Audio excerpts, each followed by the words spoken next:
നമസ്കാരം. സ്കോളിയോസിസ് അഥവാ നട്ടെല്ലിൻ്റെ വളവ് അത് കോമൺ ആയിട്ട് കണ്ടുവരുന്നത് കുട്ടികളിലാണ്. അത് ഏത് പ്രായക്കാരെ ബാധിക്കാമെങ്കിലും കോമൺ ആയിട്ട് വരുന്നത് കുട്ടികളിലാണ്. എന്താണ് സ്കോളിയോസിസ്? അതായത് നട്ടെല്ലിൻ്റെ വളവിനെയാണ് സ്കോളിയോസിസ് എന്ന് പറയുക. അതായത് നമ്മൾ നോക്കുമ്പോൾ ഒരാളെ നോക്കുമ്പോൾ വലത്തുവശത്തേക്കോ അല്ലെങ്കിൽ ഇടത്തുവശത്തേക്കോ ചെരിഞ്ഞ് നടക്കുന്നതിനെയാണ് സ്കോളിയോസിസ് എന്ന് പറയുക. ഇത് കുട്ടികളിലായതുകൊണ്ട് തന്നെ നമ്മൾ നേരത്തെ കണ്ടുപിടിക്കുകയാണെങ്കിൽ നമുക്ക് സർജറി ഒഴിവാക്കി ബെൽറ്റ് എക്സസൈസ് എന്നുള്ള ചികിത്സ കൊണ്ട് തന്നെ അത് കംപ്ലീറ്റ് ആയിട്ട് മാറ്റാൻ പറ്റുന്നൊരു സംഗതിയാണ്.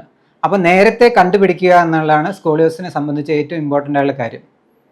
ഇനി എന്തൊക്കെയാണ് സ്കോളിയോസിസിൻ്റെ ലക്ഷണങ്ങൾ എന്ന് വെച്ച് കഴിഞ്ഞാൽ, ആരെങ്കിലും നമ്മൾ ഫ്രണ്ടിൽ നിന്നോ അല്ലെങ്കിൽ ബാക്കിൽ നിന്നോ നോക്കുമ്പോൾ ഒരു സൈഡിലേക്ക് ചെരിഞ്ഞ് നടക്കുന്ന ഒരു കുട്ടിയാണെങ്കിൽ അത് ആ കുട്ടിക്ക് സ്കോളിയോസിസ് ഉണ്ടാകാനുള്ള സാധ്യതയുണ്ട്.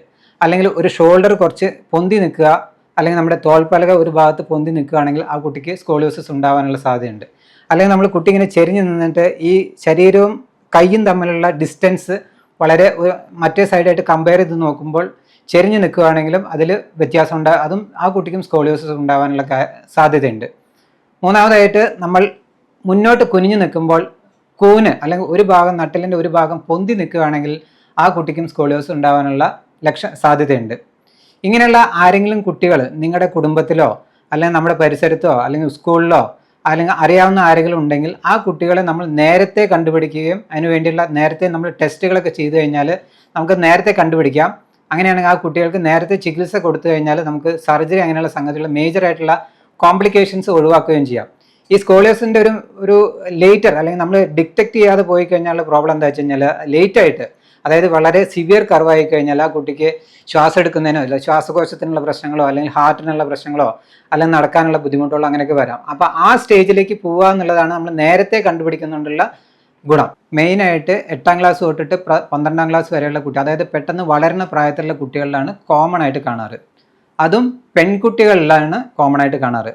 അതായത് നമ്മളൊരു 5 കുട്ടികളെ നോക്കുമ്പോൾ 4:1, അതായത് 4 പെൺകുട്ടികളും ഒരു ആൺകുട്ടിക്കാണ് ഇത് കാണാറ്. എന്തൊക്കെയാണ് സ്കോളിയോസിൻ്റെ കാരണങ്ങൾ? സ്കോളിയോസിന് പല കാരണങ്ങളുണ്ട്. ജന്മനുള്ള നട്ടലിൻ്റെ വൈകല്യം കൊണ്ട് വരാം, മസിലിൻ്റെ വീക്ക്നെസ് കൊണ്ട് വരാം. പക്ഷേ കോമൺ ആയിട്ട് വളർച്ചയിലുള്ള വ്യതിയാനം ആണ് സ്കോളിയോസിൻ്റെ പ്രധാനമായിട്ടുള്ള ഒരു കാരണം. ഇനി സ്കോളിയോസിന് എന്താണ് ഈ സ്കോളിയോസിൻ്റെ ഇമ്പോർട്ടൻസ് എന്താണ്?